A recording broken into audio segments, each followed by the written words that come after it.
heureux de vous retrouver ce matin pour louer le Seigneur ensemble. Alors je vous invite à participer depuis ici à l'église et depuis chez vous. Que Dieu vous bénisse. Alléluia.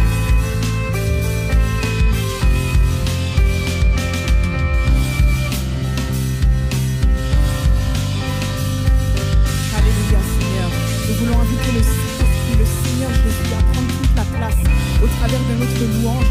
Nous voulons lui laisser toute la place et nous voulons l'adorer de tout notre cœur en esprit et en vérité. Alléluia. Son amour m'étonne, sûr et immuable, comme une montagne, il ne change pas. Son amour m'élève, c'est un doux mystère, quand tout m'environne, son amour est là. Alléluia, Alléluia, Alléluia, mon cœur veut chanter. Alléluia, Alléluia, Alléluia, mon cœur veut chanter. Mon m'étonne, en moi il résonne, au fond de mon être, cette joie grandit. Lorsque mes yeux te voient, tes bontés rayonnent, un chant de louange soudain m'envahit. Alléluia, Alléluia, Alléluia, Alléluia, mon cœur veut chanter. Alléluia, Alléluia, Alléluia, mon cœur veut chanter. Son amour m'étonne, en moi il résonne, au fond de mon être, cette joie grandit. Lorsque mes yeux te voient, tes bontés rayonnent, un chant de louange soudain m'envahit. Alléluia, Alléluia, Alléluia, Alléluia, Alléluia, mon cœur veut chanter.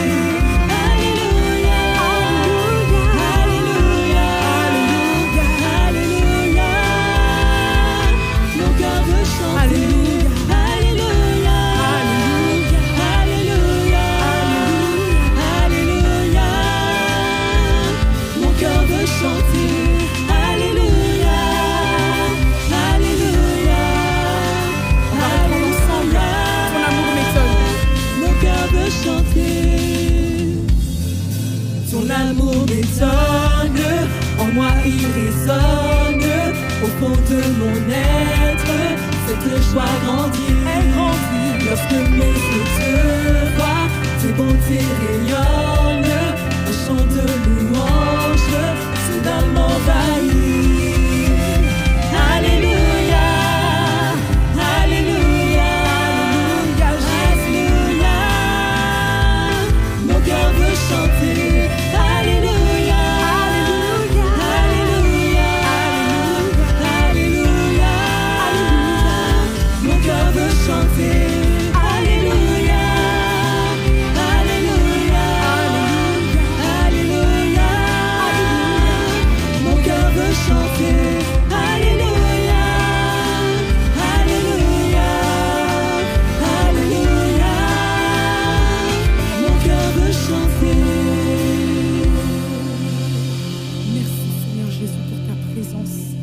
Merci parce qu'en toi, Seigneur, nous avançons, en toi nous grandissons, parce que ton Saint-Esprit est là pour nous conduire, Jésus. Merci éternel. Alléluia.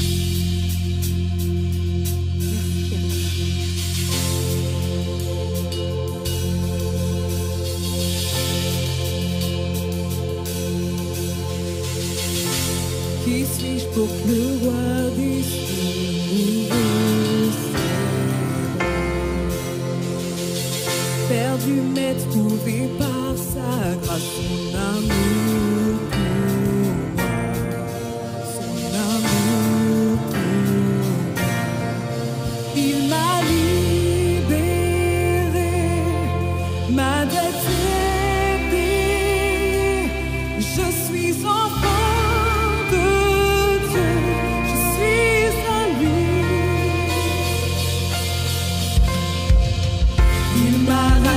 jeté à la croix grâce à son temps. J'étais esclave du péché, mais il m'a sauvé.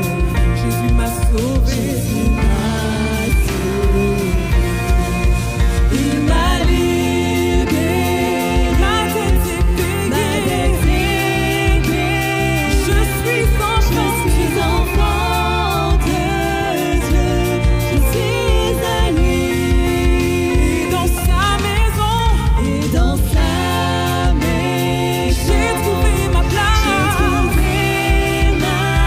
Je suis enfant de Dieu. Je suis à lui.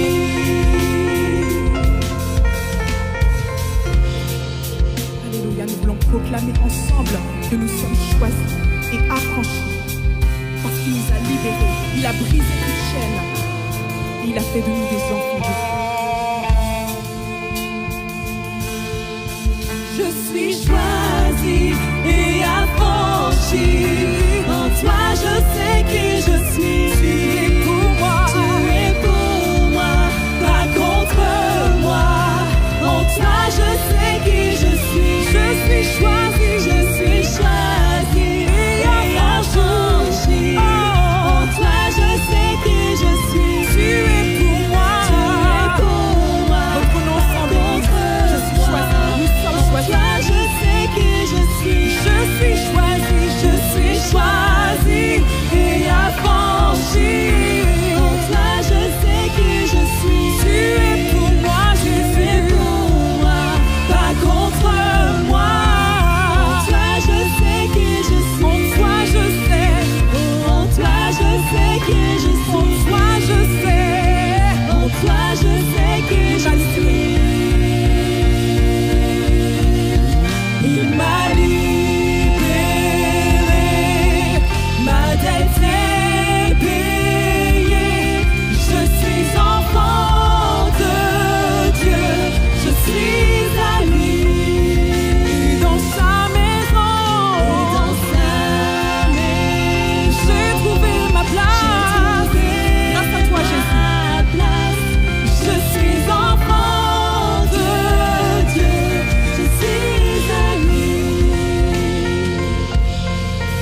Je suis choisi et affranchi. En toi, je sais qui je suis. Tu es pour moi, pas contre moi. En toi, je sais que je suis. Je suis choisi. Je suis choisi et affranchi. En toi, je sais que je suis. Tu es pour moi. Tu es pour moi, pas contre moi. Ensemble. En toi, je sais que je suis. Je suis choisi. Je suis choisi. Veux-tu le et déclarer? affranchi. Veux-tu le proclamer? En toi, je Parce que c'est la sais vérité. que je Il nous a suis. choisis pour le servir. Il nous a choisis pour l'adorer. Il nous a choisis pour l'exalter. Parce qu'il est vivant. Il règne.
nous sommes à toi.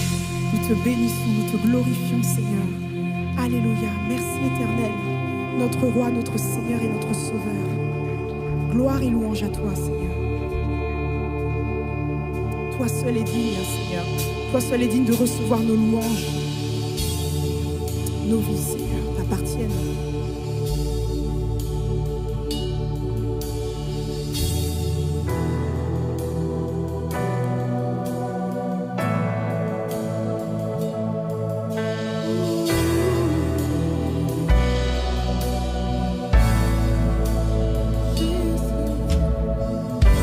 L'immensité de ta grandeur me montre que je ne suis rien. Mais quand tu façonnais la terre, j'étais déjà près de ton cœur. Tu m'aimais avant que je sois. Pour moi tu as tout donné, et pour moi tu as tout donné. Toi seul pouvais me libérer. C'est pourquoi je veux t'adorer. Toi seul est digne de recevoir louange et gloire pour l'éternité. Toi seul est digne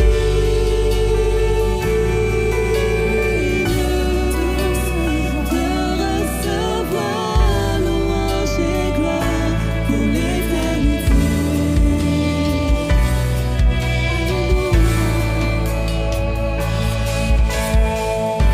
Dans ta présence je me tiens, car tu as ce dont j'ai besoin.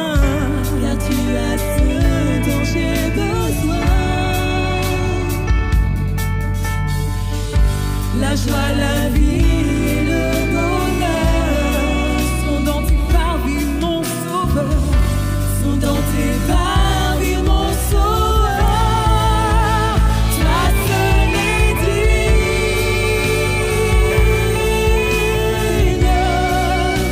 oui, de recevoir louange et gloire pour l'éternité. Toi seul est digne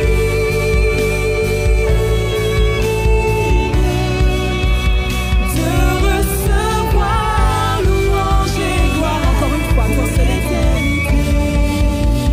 Toi seul est digne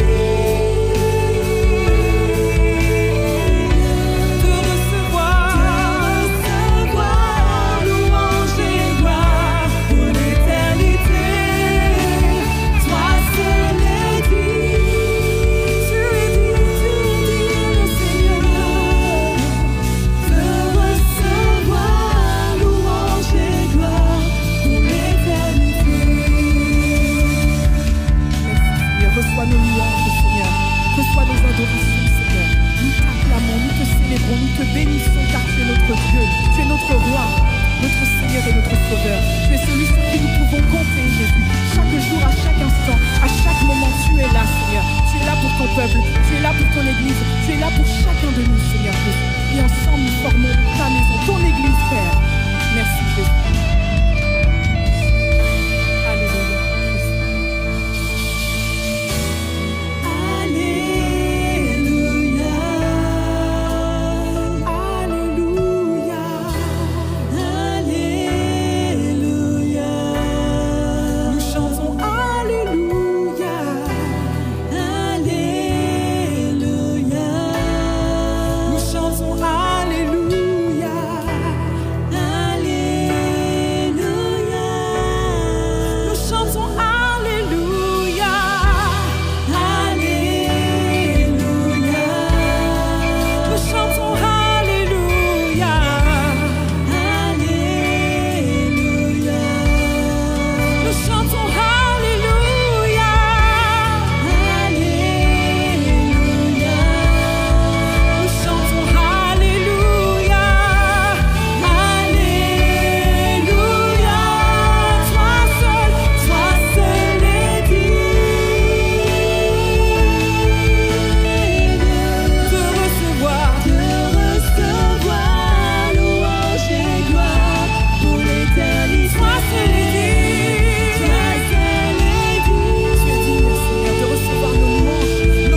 Seigneur, nous te remercions ce matin parce que nous avons le privilège de venir dans ta présence et célébrer ton sacrifice.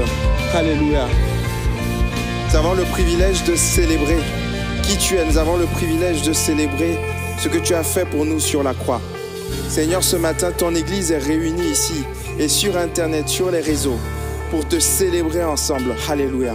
Est-ce qu'on peut élever la voix tous ensemble et transformer cette maison en maison de prière? Est-ce que derrière votre écran, vous pouvez commencer à ouvrir la bouche et commencer à prier et commencer à célébrer ce qu'il a fait pour vous sur la croix? Il est mort, mais la mort n'a pas su le retenir. Le troisième jour, il est ressuscité des morts et il est monté au ciel. Et aujourd'hui, il est assis à la droite du Père. Et il reviendra pour juger les vivants et les morts. Et son règne n'aura pas de fin. Ce matin, nous voulons le célébrer avec nos bouches. Nous voulons proclamer combien il est grand, combien il est précieux pour nos vies. Nous voulons proclamer que nous l'aimons en retour parce qu'il nous a aimés le premier. Alléluia.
Ensemble le pain qui représente le corps de notre Seigneur Jésus-Christ qui a été brisé à la croix. On va prendre ensemble la coupe qui représente son sang qui a été versé pour nous.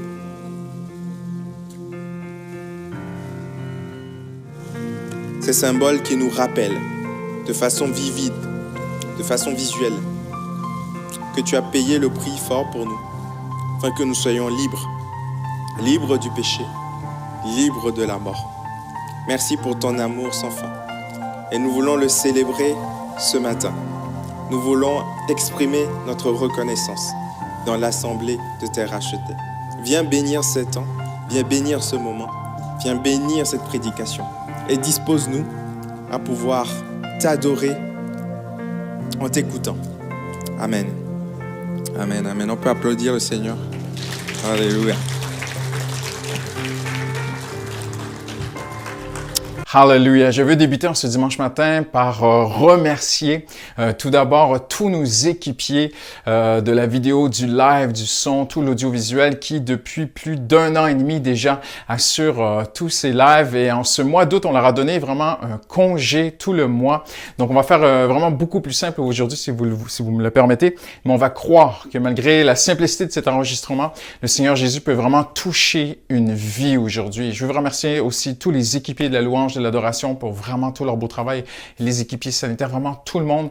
Et si tu le veux bien, on va maintenant tourner nos cœurs vers le Seigneur parce qu'on n'est pas là pour faire un show télévisé ou quoi que ce soit comme ça. On est là vraiment pour avoir un culte à Dieu et on veut croire que Dieu a une parole pour toi aujourd'hui. Seigneur, on se place maintenant devant toi. Nous sommes toujours dans cette série sur la foi et tu as dit, le juste vivra par la foi. Et Seigneur, on veut croire aujourd'hui à la puissance de cette parole. Seigneur, je te demande maintenant de oindre ma bouche. Je ne le mérite pas, Seigneur, je ne suis pas à la hauteur, mais tu peux transcender, dépasser mes limites, Seigneur, et atteindre quelqu'un aujourd'hui qui est peut-être sur la plage, ou peut-être dans son canapé à la maison ou devant l'ordi, ou même en voiture, en famille, certains, vraiment les gens sont un peu de partout. Seigneur, et je veux croire que tu vas toucher une vie, que tu vas transformer une vie, Seigneur, aujourd'hui. Ta parole est venue pour nous transformer. On n'est pas là seulement pour être informé par ta parole, mais être transformé par la puissance du Saint-Esprit qui utilise la parole de Dieu. Alors je prie pour ces instants, je te les remets, Seigneur, Saint-Esprit. Au nom de Jésus, j'ai prié. Amen. Hallelujah. Le titre de mon message aujourd'hui est celui-ci, « Voir l'invisible ». J'aimerais débuter par te raconter une histoire, en fait, dans la Bible qui est extraordinaire, qui dépeint, qui est une très belle image de la foi. Alors, si je pouvais donner un titre à ce message, ce serait celui-ci, « Voir l'invisible ». La foi, elle voit dans l'invisible. Et on a étudié ensemble, surtout Hébreux 11.1. Et j'aime bien cette traduction qui dit, « La foi est une façon, une façon d'être sûr des réalités que l'on ne voit pas. » Donc, la foi voit ce que l'œil physique ne voit pas. Et ainsi, le monde visible tire son origine de l'invisible. Donc, c'est Hébreux 11, 1 et 3. C'est une très belle traduction, c'est la Nouvelle Bible Seconde. Et on comprend par les Écritures que la foi, c'est une vue spirituelle. La foi, c'est de voir dans l'invisible.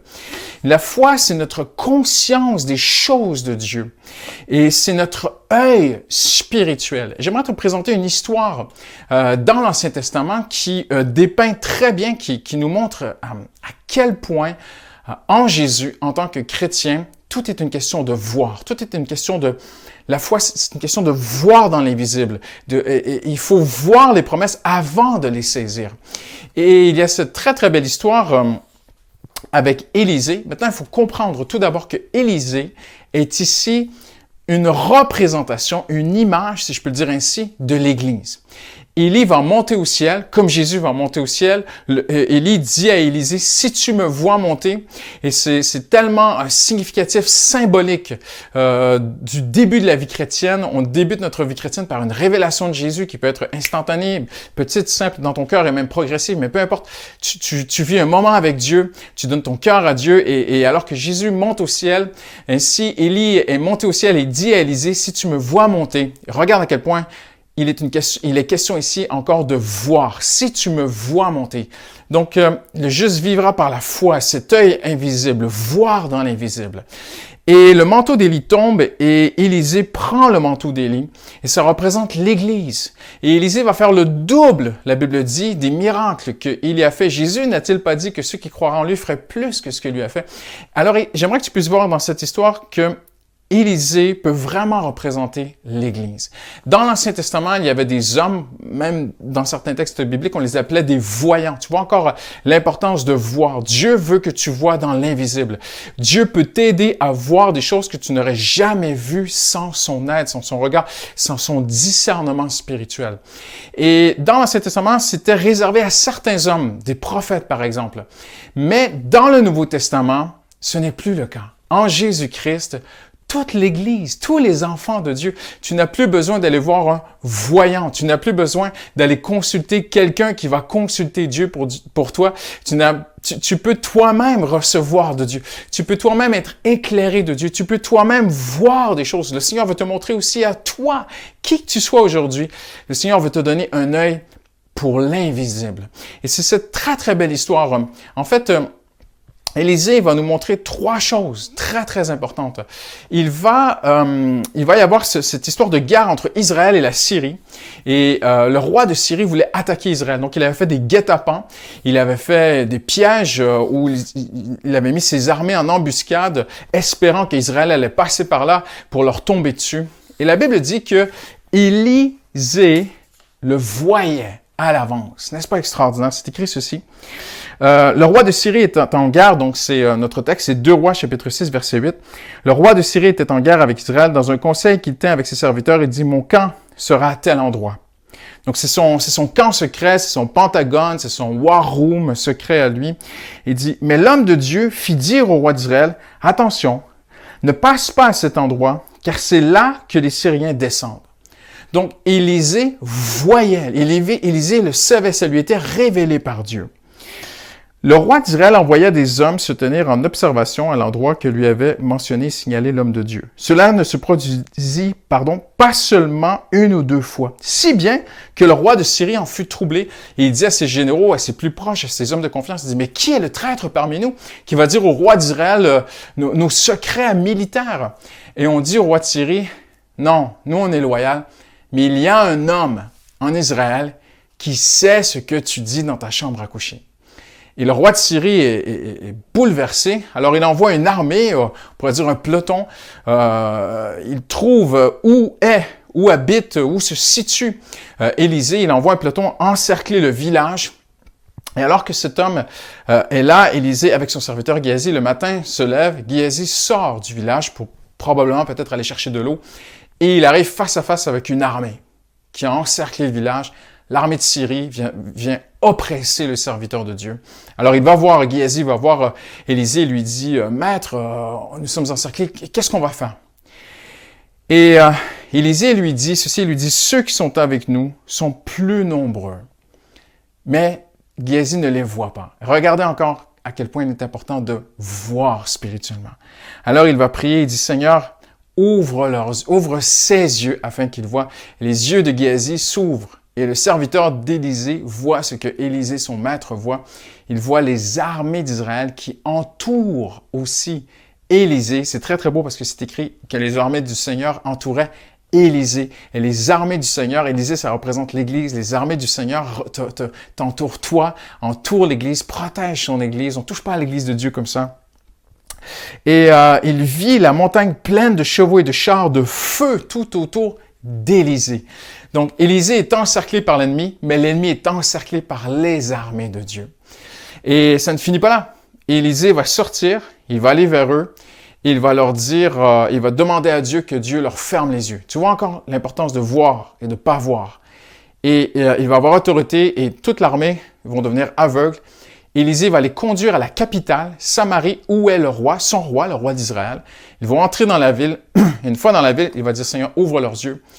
Et ils vont voir qu'ils sont pris. Eux qui sont venus prendre Élisée sont maintenant eux-mêmes pris. Et le roi d'Israël va dire à Élisée, qu'est-ce que je dois faire? Et Élisée lui dit, donne-leur à manger, à boire, à manger, donne-leur du pain et de l'eau. Et il est écrit, le roi leur fit vraiment un grand repas et les renvoya à la maison. J'aimerais voir aujourd'hui avec toi 3 vérités essentielles pour quelqu'un qui veut marcher par la foi, qui veut être agréable à Dieu. Premièrement, en Jésus, toi et moi, comme Élisée l'a vécu de façon prophétique dans l'Ancien Testament, l'Ancien Testament annonçait le Nouveau Testament.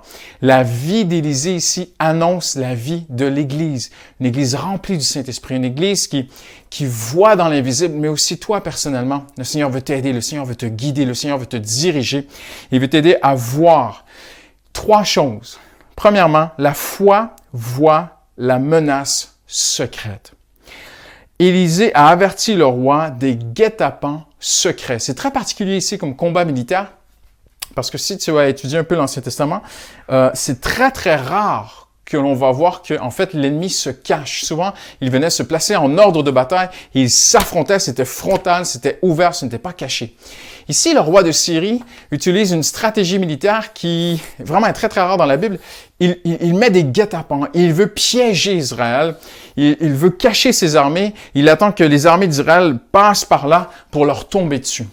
Mais Élisée nous montre que par la foi, on peut voir les menaces de l'ennemi. Il y a des choses qui sont très claires. On a un combat spirituel, on a un ennemi, c'est pas mon voisin, c'est pas mon prochain, c'est Satan mon ennemi. On sait qu'il a été vaincu à la croix, on est appelé à marcher sur l'aspect que le dragon, on est appelé à dominer, mais on sait qu'il y a quand même un combat spirituel que nous dominons, mais il est là, ce combat spirituel. Et on doit le combattre par la foi en Jésus-Christ. Maintenant, ce qui est très, très beau, c'est de voir que l'amour, la bonté et la réussite que Dieu a planifié pour toi passent aussi par des avertissements. Regarde bien ceci. Il est écrit que Élisée a averti le roi. Et une des premières choses dans ta marche avec Dieu, quand tu donnes ton cœur à Dieu, lorsque tu es jeune dans la foi, une des premières choses que le Seigneur veut, c'est de te donner un œil pour voir les guet-apens de l'ennemi, te donner un œil pour voir les menaces secrètes, les pièges de l'ennemi. Et parfois, il y a des gens qui veulent aller très loin dans la vie chrétienne, ils veulent grandir, ils veulent avoir des prophéties pour les autres, ils veulent prophétiser sur le monde entier, mais ils ne voient même pas que Satan a mis un piège devant eux, une tentation, ou ils ne reconnaissent même pas la tentation. Et Paul va même dire dans un de ses épîtres que la maturité spirituelle, c'est cette capacité d'être aiguisé, on dit en anglais sharp, d'être aiguisé à discerner ce qui est bien et ce qui est mal. Marcher par la foi, vivre par la foi, signifie voir la menace secrète que l'ennemi peut mettre sur mon chemin, que ce soit pour ma vie personnelle, dans mon intégrité spirituelle, ou même dans mon ministère, dans mon couple, avec mes enfants, ma famille. Le Seigneur, parce que le Seigneur m'aime, le Seigneur m'avertit. Et parce que le Seigneur t'aime, le Seigneur ne nous dit pas toujours tout ce qu'on voudrait entendre. Il ne va pas toujours nous flatter dans le sens qu'on aime, mais parce qu'il nous aime, le Seigneur va parfois nous avertir. Il y a de saints, de bons avertissements de Dieu. C'est le traitement que Dieu inflige au péché qui prouve son degré de dangerosité. Qu'est-ce que je veux dire par là? Spirituellement, les pièges de l'ennemi aujourd'hui, c'est le péché. Parce que on est vainqueur en Jésus-Christ. Mais si l'ennemi peut te faire tomber dans un péché, si l'ennemi peut t'attirer dans un piège, et refermer un piège sur toi, comment est-ce qu'on attire une souris? Pas juste par une trappe à souris, on l'attire en mettant un appât, en mettant un petit bout de fromage. On connaît tout ce classique, et la souris, c'est plus fort qu'elle, son instinct l'appelle et clac! Et tu vois, c'est la même chose que Satan fait. Il nous attire par des plaisirs, des choses. Il y a de sains plaisirs et il y a de malsains plaisirs. Mais Dieu veut te donner une vision spirituelle des choses. Dieu veut te donner un œil spirituel. Il veut te rendre capable de voir que il faut pas aller là. Il faut pas faire ceci. Il y a des gens qu'il faut arrêter de fréquenter. Et c'est très important parce que parfois, j'oserais dire ceci, on va banaliser. Je l'ai vu beaucoup dans ma vie, des chrétiens vont minimiser, banaliser certains péchés, certaines petites choses, vont dire c'est négligeable, c'est un peu de ceci ou un peu de cela. Et souvent, on réduit la gravité du péché, alors que Dieu ne le fait pas. Et comment est-ce qu'on peut vraiment connaître à quel point le péché peut être un piège mortel, une tentation peut être un piège mortel qui peut détruire ta vie, ton couple, tes enfants, ton ministère, ton appel, beaucoup de choses. Comment est-ce qu'on peut vraiment en venir à comprendre à quel point le péché est extrêmement dangereux? Eh bien, je trouve cette phrase qui touche vraiment mon cœur. C'est le traitement que Dieu inflige au péché qui prouve son degré de dangerosité. Pour Dieu, il n'y a pas de péché négligeable. Et quand je vois comment Dieu a traité le péché, comment est-ce que Dieu a traité le péché? Il l'a traité à la croix. Jésus a porté nos péchés et la colère de Dieu est tombée sur lui. Et quand tu vois à quel point Dieu a détruit, littéralement, c'est fort ce que je veux dire, et peut-être que tu comprendras peut-être pas tout de suite théologiquement, mais à quel point Dieu a détruit son propre Fils parce qu'il portait le péché du monde. Il est mort à notre place. Le salaire du péché, c'est la mort, et Dieu a détruit le péché en Jésus. Pour Dieu, le péché n'a qu'une seule vocation, il est voué à être détruit parce qu'il soit on tue le péché, soit le péché va nous tuer, mais il ne faut pas tomber dans le piège. Il ne faut pas tomber dans le piège de la tentation. Et combien de chrétiens, malheureusement, parfois sont tombés dans le piège de la tentation en la rendant petite, en la négligeant. Et tu vois, et Élisée arrive et dit au roi, ne passe pas par là, ne va pas là-bas, c'est dangereux pour toi. Et ça, c'est l'amour de Dieu pour toi et moi. L'amour de Dieu, c'est de venir dans ton esprit. Dieu vit en toi quand tu es un enfant de Dieu. Il parle à ton cœur. Il va te dire, n'appelle pas cette personne. Ne va pas là ce soir. Ne touche pas à ça. Ne va pas sur tel site Internet. Ne lis pas ceci. Ne signe pas tel contrat. Ne t'engage pas avec cette personne. Attention à cette relation. Et le Seigneur le fait parce qu'il t'aime. Parce qu'il voit un piège. Et le roi de Syrie ne voulait pas rigoler. Hein? Le roi de Syrie était là pour tuer Israël. Et c'est la même chose pour nos vies. Et l'œil, la foi qui marche et qui voit dans l'invisible, c'est la foi qui voit d'abord les pièges. C'est une foi qui considère à quel point le péché est dangereux. Voyez-vous, nous sommes dans une pandémie mondiale et tout le monde en parle. Beaucoup de gens sont morts de la COVID depuis le début de cette pandémie et c'est pas négligeable. C'est vraiment très, très triste ce qui s'est passé. Mais saviez-vous que globalement, dans le monde entier, chaque année, il meurt plus ou moins, d'après ce qu'on sait comme information, à peu près 57 millions de personnes passent dans l'éternité à chaque année. 57 millions de personnes qui passent de l'autre côté dans l'éternité chaque année.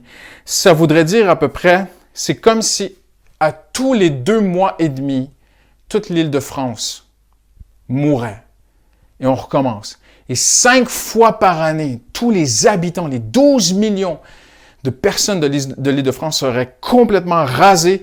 12 autres millions viennent et à tous les 2 mois et demi, il y aurait 12 millions de personnes comme ça qui partiraient. C'est comme si en 10 ans, ça fait 15 ans que je suis en France, imaginez, c'est comme si dans les 10 premières années que je suis en France, toute l'Amérique du Nord serait disparue. Tous les États-Unis seraient morts. Plusieurs pays, on peut nommer plusieurs pays, le Kenya, beaucoup d'autres pays, on les met ensemble. C'est comme si à chaque année, il y a un pays d'à peu près 55-60 millions dans le monde de personnes disparaîtraient. Pourquoi est-ce que je dis ça aujourd'hui? Parce qu'on parle très peu de l'éternité. On parle beaucoup de notre santé, on parle du vaccin, on peut avoir des convictions différentes sur le vaccin et tout le monde en parle. Et j'aimerais te dire aujourd'hui, je ne crois qu'en Jésus-Christ, ce n'est pas au monde de dicter aux chrétiens ce qui devrait accaparer ses pensées, c'est la parole de Dieu. C'est pas ce monde, c'est pas l'actualité, c'est pas les réseaux sociaux, c'est pas ce qu'on voit dans les médias qui devrait me dire avec quoi je devrais occuper mes pensées. C'est la parole de Dieu. Et pour la parole de Dieu, c'est très, très clair. Rien n'est plus important que l'éternité. Mon cher ami, cette année, 57 millions de personnes dans le monde entier vont passer dans l'éternité. Et de l'autre côté, il y a 2 choix. C'est avec Dieu ou sans Dieu. C'est l'éternité avec Dieu ou l'éternité sans Dieu. Et on parle de l'enfer, on a déjà enseigné sur l'enfer, la Bible parle de l'enfer. Jamais que le Seigneur veut que tu viennes à lui par peur, parce que la peur, ça marche pour un temps. On vient à Dieu par amour. Mais je crois que la chose la plus terrible de l'enfer, c'est de passer l'éternité sans Dieu. Et tu vois, ça se joue ici, aujourd'hui. Il y a une seule chose qui détermine ton éternité avec Dieu ou ton éternité sans Dieu, c'est ceci. Est-ce que tu te laisses piéger par l'ennemi dans le piège du péché? Jésus n'a pas rigolé avec ça. Jésus a été tellement sérieux. Il dira dans l'évangile de Matthieu, « Que donnera un âme pour son âme? » En d'autres mots, Jésus essaie de faire comprendre à la foule, vous ne pouvez pas imaginer à quel point l'enjeu de ton âme, l'enjeu de ton éternité est si important. Et si tu m'écoutes aujourd'hui et que tu t'approches de Dieu, tu ne crois pas trop en Dieu, j'aimerais te poser une question. Pourquoi prépares-tu si bien tes vacances, mais pas ton éternité? Pourquoi est-ce que les Français passent tant de temps à investir pour leur retraite et non leur éternité? L'éternité, c'est irréversible. Je ne veux pas t'avoir par la peur aujourd'hui. Jamais je voudrais que tu viennes à l'Église ou que tu viennes à Dieu par la peur aujourd'hui.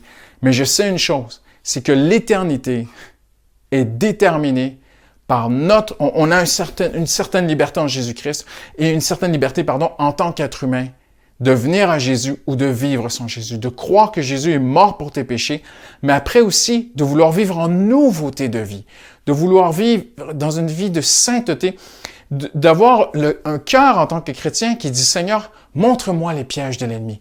Montre-moi, Seigneur, comme Élisée l'a montré au roi d'Israël, Seigneur, montre-moi.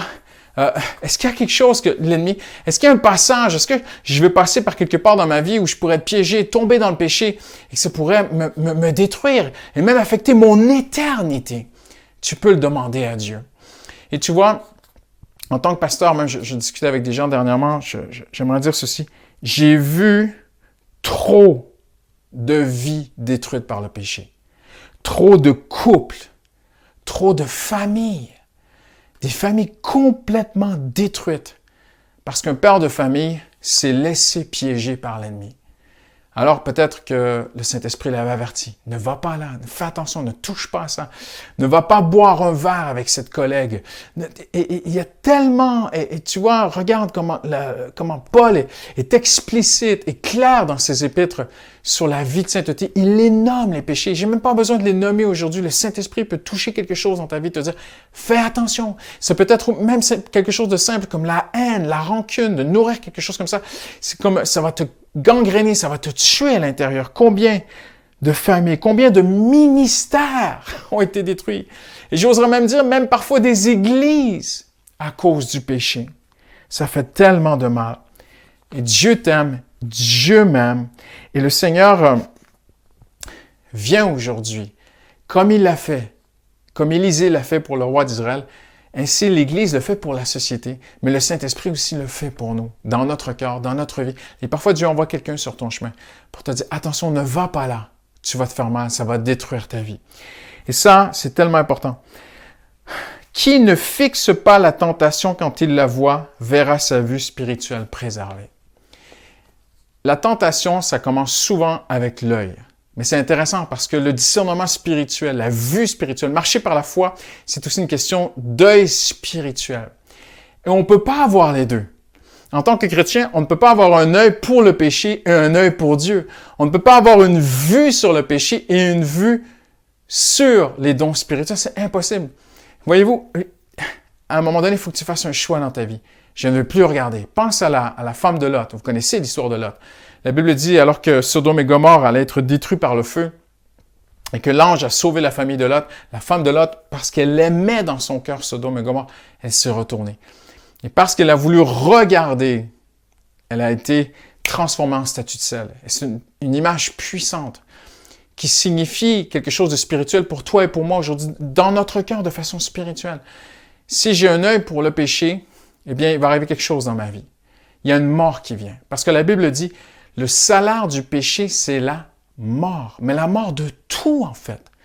Premièrement, lorsque tu te laisses tenter, lorsque tu vas, qu'une tentation vienne devant tes yeux, je dirais c'est normal, si tu me permets l'expression. Dieu permet qu'on soit tenté. Jésus a lui-même été tenté en toutes choses, mais le Saint-Esprit nous donne la force. Il y a une différence entre la tentation qui vient devant tes yeux et commencer à la suivre de tes yeux, commencer à la fixer, la tentation, commencer à lui donner de l'attention, commencer à réfléchir à la tentation. C'est ce que Jacques explique aussi dans son épître.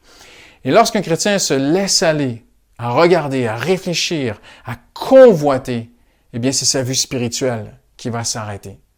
Mais Dieu veut que tu marches par une vue qui est spirituelle, une vue que Dieu veut que tu vois dans l'invisible. Et ce qui se passe, c'est que lorsque les enfants de Dieu commencent à laisser le compromis rentrer dans leur vie, lorsqu'ils se laissent aller à regarder des choses qui attristent le Saint-Esprit, leur vue spirituelle baisse. Et j'irais même jusqu'à dire meurt. Le salaire du péché, c'est la mort. Jésus a dit que si un homme regarde une femme et la convoite et la désire, c'est comme s'il avait couché avec elle. Donc, pour Jésus, voir, regarder, fixer la tentation, c'est le faire, en fait. Donc, nous ne pouvons pas avoir les deux en tant que chrétiens. Je ne peux pas convoiter la situation de mon voisin, la regarder, la fixer, son salaire, son style de vie, et en même temps chercher les choses d'en haut. C'est impossible, on ne peut pas avoir les deux. Il faut choisir. Et si on se laisse aller dans le mauvais sens, eh bien quelque chose va mourir. Combien de femmes parfois se comparent à d'autres femmes? On parle parfois à l'Église de la convoitise des yeux envers les femmes sur la rue, tout ça. Mais même les femmes envers les femmes. Combien de femmes se comparent à d'autres femmes? Elle est plus jolie que moi, elle a une meilleure situation que moi, elle s'exprime mieux que moi, elle a une meilleure démarche, elle a une belle profession, ceci, cela, elle a bien réussi sa vie comparativement à moi. Et lorsque tu commences à te laisser aller, à regarder ces choses, tu te fixes, tu t'en rends pas compte, mais tu te fixes sur une tentation. Tentation de jalousie, tentation de convoiter ce que l'autre a. Et là, ta vue spirituelle baisse. Et la Bible dit, le résultat de tout cela, c'est la mort. Ta relation avec Dieu va mourir, ta visibilité spirituelle, ta vision spirituelle va mourir littéralement. Et beaucoup de choses vont s'enlever dans ta vie. Jésus a dit, l'œil est la lampe du corps. Si ton œil est en bon état, tout ton corps sera éclairé. En d'autres mots, c'est très fort ce que Jésus dit. L'œil, c'est la lampe du corps. Donc, ce qui rentre dans mon œil rentre dans ma vie. Alors, je dois faire attention à ce que je regarde. Voyez-vous? Dieu veut bénir. Dieu veut qu'on ait une vie bénie. Et regardez ce qu'il dit dans Ésaïe 33. Qui se bande les yeux pour ne pas voir le mal? Très belle promesse. Aujourd'hui, il y a de la violence partout, il y a du sang partout à la télé, partout, les réseaux sociaux. Les gens aujourd'hui, certains se régalent de voir les CRS et les gens dans les manifestations se frapper les uns les autres, s'insulter. Certains ont un vilain plaisir à aller regarder ça. Tu ne pourras pas avoir ça et Dieu. Tu ne peux pas avoir les deux. Il faut faire un choix. Qui se bande les yeux pour ne pas voir le mal? En d'autres mots, c'est un choix. Je ne veux pas me divertir à regarder le mal. Tes yeux verront le roi dans toute sa beauté. Quelle promesse! Si je fais le choix, Seigneur, je ne veux plus regarder les choses de ce monde, je ne veux plus les convoiter, eh bien le Seigneur te fait une promesse. Je vais te révéler mon Fils. Je vais te révéler ma gloire, ma présence. Tes yeux verront le roi dans toute sa beauté. Et ça dit, ils contempleront le pays dans toute son étendue. En d'autres mots, Dieu dit, si tu gardes tes yeux de convoiter le mal, je vais te montrer des promesses extraordinaires pour ta vie personnelle. Et Dieu donne une force pour y aller. Il y a quelques temps, il y a quelques temps sur les réseaux sociaux, un jeune homme m'a contacté et j'ai rencontré ce jeune homme en 2006. Tu te rends compte? Donc ça fait très très longtemps, ça fait à peu près une quinzaine d'années. Et ce jeune homme était dans la drogue, dealait, vendait de la drogue, tout ça dans le sud de la France. Et il est venu, il y avait un rassemblement de jeunes sur Paris dans lequel j'étais là. Et à un moment donné, il y a eu un appel et après avoir prêché, je suis descendu, j'ai prié avec ce jeune homme et il est tombé dans nos bras, moi et un autre pasteur qui était de New York et qui justement passé nous voir dernièrement. Et ce jeune homme a tombé dans les bras de Jésus, a donné son cœur à Dieu, a commencé à vivre pour le Seigneur. Mais il a eu des tentations de retourner en arrière, de repartir dans le sud, de refaire dans le sud de la France et de retourner à toutes ces magouilles et cette vie dans laquelle il touchait beaucoup d'argent. Mais il a fait un choix de ne pas regarder, de ne pas voir, de garder ses yeux. Et j'étais tellement touché parce que tant d'années plus tard, dernièrement, il m'écrivait et on s'est écrit à travers Messenger. Il me racontait à quel point Dieu a béni sa vie. Aujourd'hui, il a un bon travail, sa femme aussi, il est marié, il a plusieurs enfants et Dieu l'a béni. Il sert le Seigneur dans l'église où il est. Et je me disais, Seigneur, ne l'as-tu pas béni parce que tu l'as averti, tu lui as fait voir les menaces secrètes de l'ennemi. Et je me souviens, dans les débuts de sa foi, je l'accompagnais, et d'autres aussi, bien sûr, mais et le Seigneur l'aidait à voir les menaces. Et c'est ce que Dieu veut pour toi aujourd'hui. Le Seigneur t'aime. Il veut que toi et moi, nous puissions voir. Il veut que nous soyons comme Élisée et qu'on voit là où l'ennemi met des pièges parce que Dieu veut nous bénir en retour. Et tout commence avec les yeux. Et Dieu veut qu'on ait un œil spirituel, mais il faut faire des choix. Je veux rapidement, parce que le temps passe tellement vite. Deuxièmement, la foi voit les moyens célestes. Donc, Élisée prie alors qu'il est entouré, la ville est entourée de l'armée de l'ennemi. Élisée prie, il dit, Seigneur, ouvre les yeux de mon serviteur. Et il voit l'armée de Dieu. Maintenant, je veux souligner quelque chose de très important. C'est que dans l'Exode, quand le peuple est sorti d'Égypte, donc des siècles avant cette histoire, Dieu a dit, j'enverrai un ange, juste un, pas une armée, juste un ange, et lui va chasser tous tes ennemis. Tout le peuple de Canaan, le pays de Canaan sera donné à Israël par un ange. Et même David va voir à un moment donné dans une vision, il voit un ange qui amène le jugement de Dieu. Moi, j'ai cette conviction que Dieu n'a besoin que d'un ange pour demain détruire toute la planète. Il voudrait tellement un ange est extrêmement puissant. Mais ici, Élisée et Géasi ne voient pas un ange. Ils voient l'armée des anges, une armée de feu. Ils sont entourés, mais l'armée de feu de Dieu les entoure aussi. Et tu vois, quand tu veux marcher dans la sainteté, quand tu veux suivre Dieu, que tu te consacres à Dieu, et peut-être que tu m'écoutes aujourd'hui, tu es une enfant de Dieu qui marche avec Dieu, il n'y a pas de compromis dans ta vie, tu te dis, mais pasteur, j'ai tout donné à Dieu, je suis oppressé. Je vais t'encourager aujourd'hui, c'est normal. Moi aussi, parfois, il m'arrive des trucs.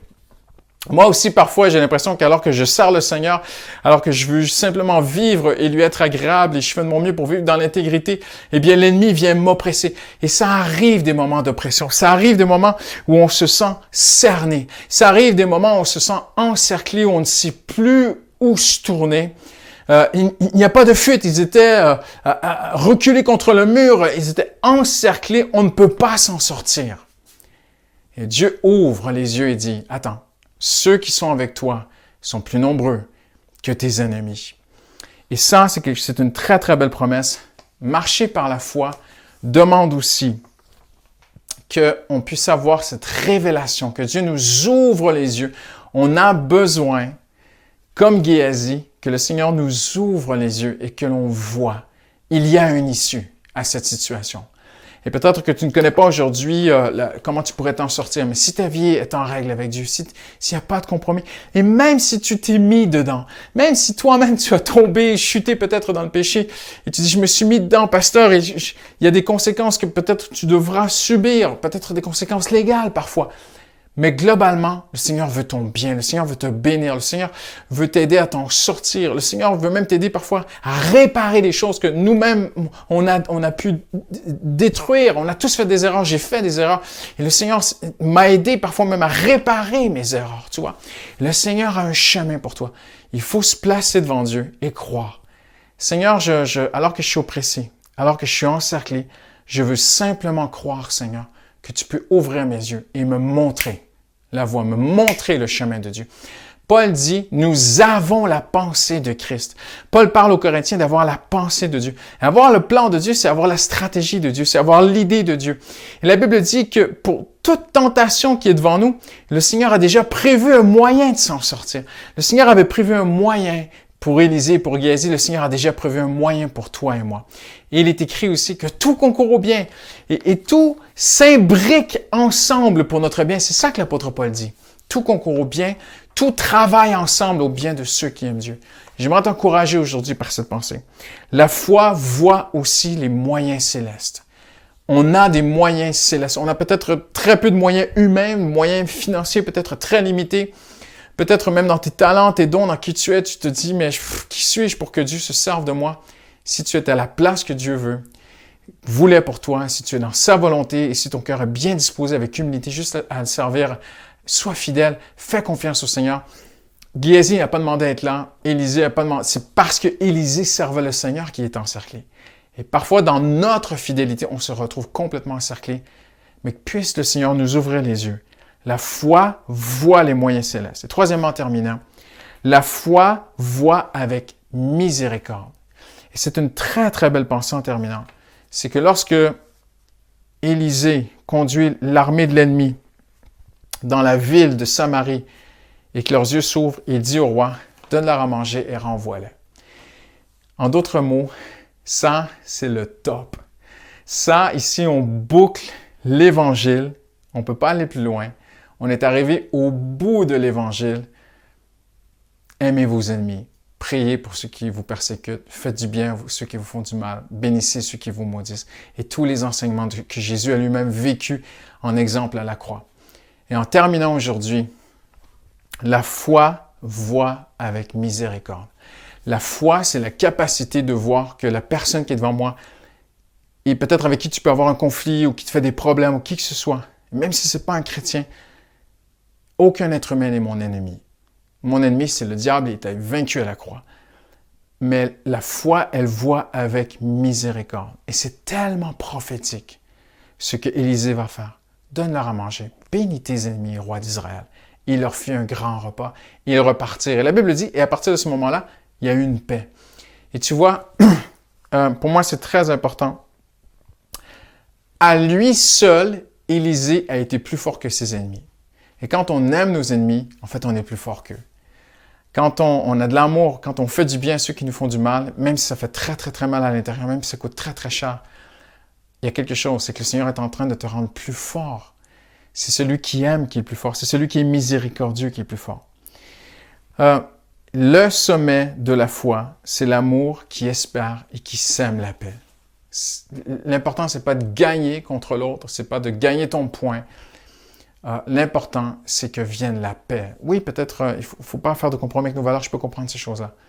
Mais parfois, le Seigneur peut te montrer exactement ce qu'il faut faire pour que la paix vienne et la paix revienne.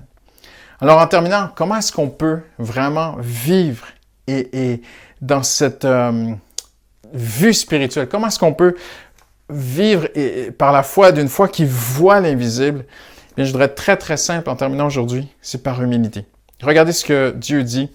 Il dit, à travers le prophète Isaïe, « Qui est aveugle sinon mon serviteur? » Après ça, non. « Sourd comme mon messager que j'envoie, qui est aveugle comme l'ami de Dieu? Aveugle comme le serviteur de Dieu. » Qu'est-ce que Ésaïe 42 veut nous dire ici? C'est très simple. Dieu dit, il va venir un temps où mon ami, toi, mon serviteur, ma servante, toi, littéralement, va être quelqu'un qui ne voit pas parfois, mais marche par la foi. Il voit des choses dans son cœur, mais ne les voit pas. Maintenant, il marche par la foi. En fait, il est humble. Ici, c'est pas explicite dans le texte, c'est implicite, mais on découvre en fait que le cœur de ce texte, c'est l'humilité. Dieu dit, moi, je vais marcher avec une femme qui est humble, une femme qui dit, Seigneur, sans toi, je suis aveugle. Sans toi, je suis sourde. Seigneur, j'ai besoin que tu me conduises. J'ai besoin, je n'arriverai pas à aimer ceux qui m'ont fait mal. Mais Seigneur, tu vas me donner la force. Seigneur, je n'arrive pas à voir les pièges de l'ennemi, mais tu vas m'ouvrir les yeux. Seigneur, je n'arrive pas à voir les moyens célestes. Je n'arrive pas à voir, je suis à un endroit dans ma vie où je n'arrive pas à voir que Dieu est avec moi. Tout semble contre moi. Je sais que tu es avec moi dans ma tête, mais je ne le ressens pas dans mon cœur. Ça ne semble pas réel pour moi. Seigneur, ouvre mes yeux. Et Dieu marche avec celui et celle qui est humble. Jésus dit aux pharisiens, si vous étiez aveugle, vous n'auriez pas de péché. C'est impressionnant. Si vous étiez aveugle, vous n'auriez pas de péché. Mais parce que vous dites, nous voyons, eh bien, votre péché subsiste. En d'autres mots, c'est de l'orgueil. En d'autres mots, l'orgueil, c'est l'indépendance de Dieu. L'humilité, c'est la dépendance de Dieu. C'est de dire, moi, Christian Robichaud, ou toi aujourd'hui, Seigneur, sans toi, je ne peux pas voir les pièges de l'ennemi. Sans toi, je n'arriverai pas à voir que les armées de l'Éternel sont avec moi. Sans toi, je n'arriverai pas à aimer mes ennemis. Seigneur, aide-moi. Et alors que tu le fais, eh bien, c'est si simple. Dieu met sa main. Hallelujah. Il y a encore beaucoup de choses sur mes notes, mais je veux vraiment arrêter ici aujourd'hui et je veux prier pour toi. Seigneur, je te prie. En ce dimanche de cet été, Seigneur, au cœur, au creux des vacances, Seigneur, tu vois cette personne qui m'écoute aujourd'hui. Tu vois mon frère, ma soeur, et tu l'aimes, Seigneur. Et tu lui dis, je veux que tu marches par la foi. Hallelujah. Je veux que tu sois comme Élisée. Je veux t'amener à être comme Élisée. Je veux que tu sois un homme. Oh, Seigneur, aide-nous. Je veux que tu sois un homme qui voit les pièges de l'ennemi. Je veux te montrer les pièges qui pourraient détourner ton ministère, détourner ton appel. Je veux te montrer les pièges qui pourraient amener la mort dans ton couple. Je veux te montrer les pièges qui pourraient te déchirer, même ta relation avec ta fille. Le Seigneur te dit, je veux te montrer les pièges, mais humilie-toi devant moi. Dis à ton Dieu, Seigneur, je n'y arrive pas. J'ai besoin que tu me montres. Et je veux aussi te montrer à quel point je suis avec toi. Je veux ouvrir tes yeux. Je veux te montrer que ceux qui sont avec toi sont beaucoup plus nombreux que ceux qui sont contre toi. Et je veux aussi t'aider, t'amener je le dis si imparfaitement, mais au top, au bout de l'Évangile. Boucler l'Évangile dans ta vie.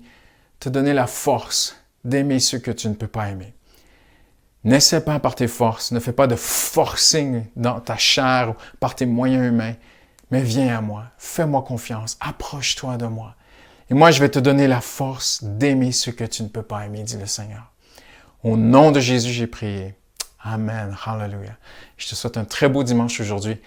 Puisse le Seigneur nous amener à voir l'invisible. Merci.